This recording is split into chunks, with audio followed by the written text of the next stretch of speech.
Afrique Économie Podcast. La diversification alimentaire pour nourrir et protéger la planète par Stanislas Ndayishimiye. En Afrique, des entrepreneurs diversifient les ressources alimentaires en valorisant la production d'insectes très riches en protéines.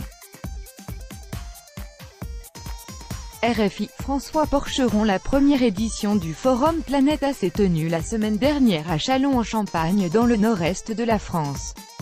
Elle a réuni près de 400 participants venus de 32 pays, des experts, des chercheurs, des représentants du monde politique et de la société civile. Développer les circuits commerciaux locaux pour les produits agricoles, c'est le souhait de certaines ONG, mais pas seulement.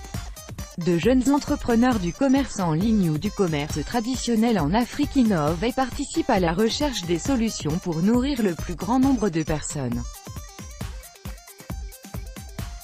Comment accélérer la transformation du secteur agricole? Les idées foisonnent sur le continent africain, où les produits sont très demandés, notamment en ligne, contrairement à ce que l'on pourrait croire, selon Fatoumata Ba, fondatrice de Jeango, une jeune pousse qui aide les PME à se développer.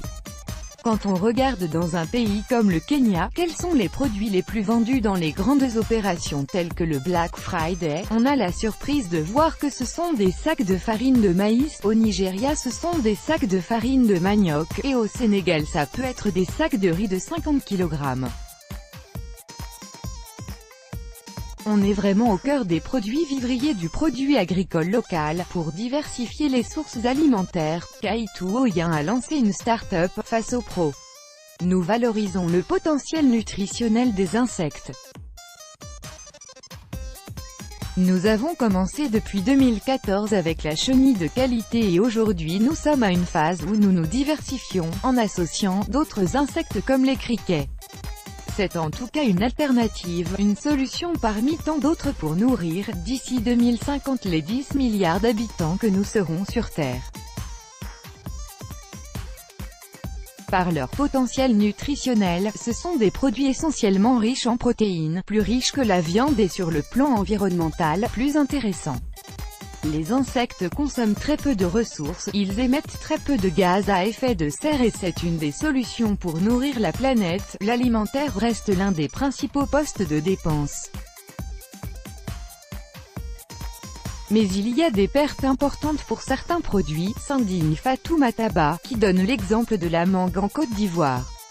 J'étais très étonné de constater qu'en particulier, hors des pics de production du café-cacao, les agriculteurs producteurs de mangue peuvent perdre jusqu'à 40% de leur production par manque de solutions de transport et de débouchés commerciaux. Pour moi, c'est une hérésie parce que la technologie est justement un des leviers qui peut rapprocher une offre et une demande, alors que ce soit du service logistique ou autre, que ce soit du service financier, quelle que soit la problématique d'accès au marché des PME, et on le sait et c'est le cas pour les PME agricoles mais aussi pour les PME non agricoles. Si vous leur apportez 3 choses à une PME, elle arrive à croître et à fonctionner et à créer de l'emploi en retour. Accès au marché, au capital et à la capacité à opérer. À côté des pertes de produits agricoles par manque de circuits de distribution, l'Afrique reste le continent qui possède encore la plus grande superficie de terres arables non exploitées.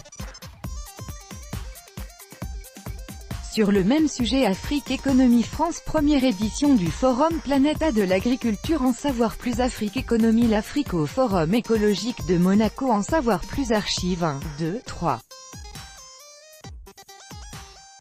Suivant, dernier, France. Première édition du Forum Planeta de l'agriculture. La première édition du Forum Planeta se termine ce vendredi à Châlons-en-Champagne dans le nord-est de la France. Elle a réuni depuis l'Afrique au Forum écologique de Monaco. La première édition du Forum de la transition énergétique et écologique de Monaco a pris fin mercredi 27 juin. L'Afrique y a Cameroun, les artisans français lancent le label Destination Chocolatiers engagés alors que 95% des artisans chocolatiers n'ont jamais mis les pieds dans une plantation de cacao et que les petits producteurs de fèves n'ont jamais. La perte des parts de marché de la France en Afrique se poursuit. Les parts de marché de la France en Afrique se réduisent. En 2000, la France représentait 11% des exportations mondiales destinées au continent. Rez-de-chaussée, le secteur de l'agroalimentaire peine à se faire une place. La première richesse du Congo-Kinshasa, ce sont ses minerais, qui représentent 80% des revenus d'exportation du pays. Mais à cause de cette manne, Forum des diasporas africaines de France, 1500 participants sont attendus ce vendredi au Palais des Congrès de Paris, où se tient le Forum des diasporas africaines. Attendu également, 1, 2, 3. Suivant, dernier plus grand.